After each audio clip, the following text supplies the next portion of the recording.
Bonjour à tous, je suis Didier Mazier, je vous souhaite la bienvenue, je vous remercie pour votre fidélité à cette chaîne. Alors il faut faire trois choses. Premièrement, cliquez sur le petit pouce en l'air pour pouvoir faire monter le ranking de nos vidéos sur YouTube. Deuxièmement, il faut s'abonner et puis activer les notifications, comme ça vous serez informé des nouvelles parutions. Je vous souhaite à tous un noyeux Joël parce que nous sommes à la fin de l'année 2021, mais lorsque nous redémarrerons, eh bien si vous avez cliqué sur les notifications, eh bien vous serez informé des nouvelles parutions.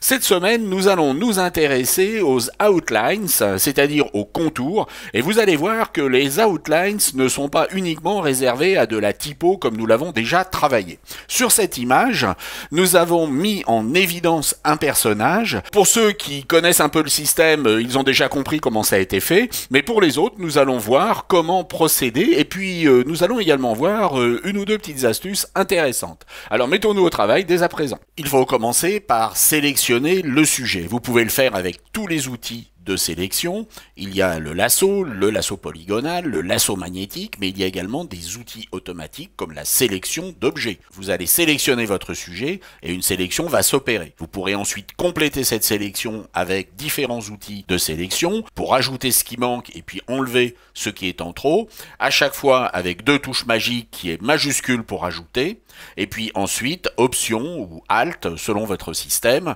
pour retirer quelque chose. J'ai enregistré une sélection au préalable que je vais récupérer qui est ma silhouette. Je vais demander une nouvelle sélection. Alors on n'a pas besoin d'être extrêmement précis et s'il y a quelques petits problèmes comme c'est le cas sur le fond qui a été embarqué de même qu'ici, nous verrons à la fin de cette vidéo que ce n'est pas réellement un souci. Une fois que vous aurez réalisé votre sélection avec Command J sur Mac ou Ctrl J sur PC, vous allez créer un nouveau calque et tout simplement sur ce nouveau calque, vous allez ajouter un contour. Ici, il est préférable qu'il soit blanc puisque le fond est relativement dense.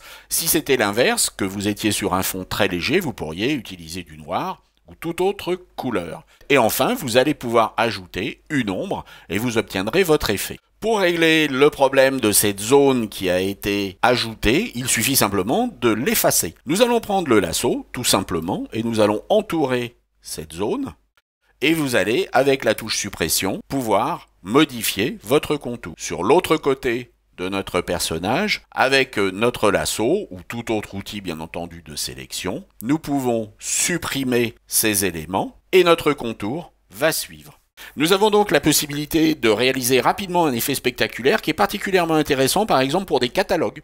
Alors j'espère que c'est quelque chose qui vous a intéressé, surtout j'espère que ça va vous être utile, et puis je vous dis à la semaine prochaine, et puis à l'année prochaine. À bientôt, au revoir.